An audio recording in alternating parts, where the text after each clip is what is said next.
believe all the athletes showed the same disturbing behavior pattern. Seemingly happy dispositions turned sour, then severe depression, and finally suicide. We certainly were aware, or have been made aware of some issues that he was having from some neighbors in that, of some strange behavior that was going on. When I had heard that Chris had placed Bibles next to the body, that actually did raise red flags in my head, because a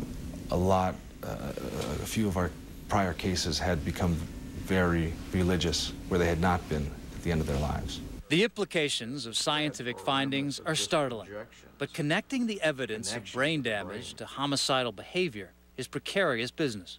Do you believe, as a doctor, that the condition of his brain, the way you discovered it, had an impact on what he did when he killed two people and committed suicide?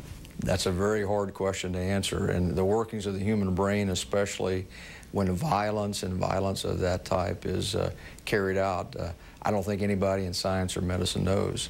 But I do think, to answer your question, that it did have a major impact. And I think there are other cases where this sort of brain damage does have very abnormal, uncharacteristic behavior, extreme behavior, including suicide. Oh boy, here it come down.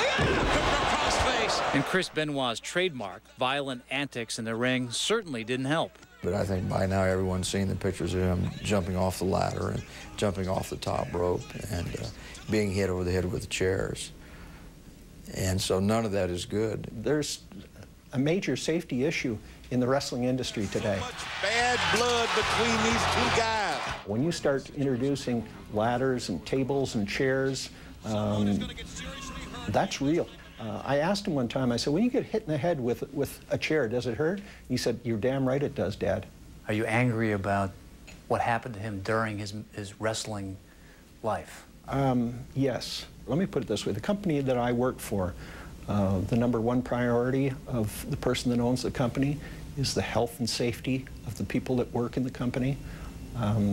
I wish that the same could be said for the company that Chris worked for.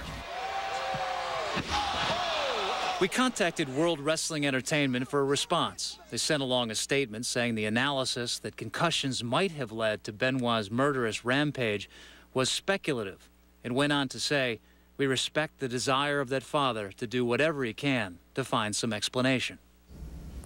Wrestling has got completely out of hand. It's really not a true form of wrestling.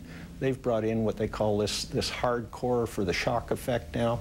If you get hit in the head with a chair often enough, in the end, it's going to cause problems. Michael Benoit is asking the question that every parent who has lost a child to suicide asks, why? And perhaps he has found his answer. But one truth is painfully evident. He was a kind and gentle man.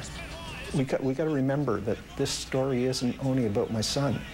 We lost our daughter-in-law. We lost our grandson. Parents shouldn't have to bury their children. Bob Woodruff with a tragic story and the search for answers. When we come back, behind the scenes, on the road to the White House, meet the man who tells Hillary Clinton how she's doing in the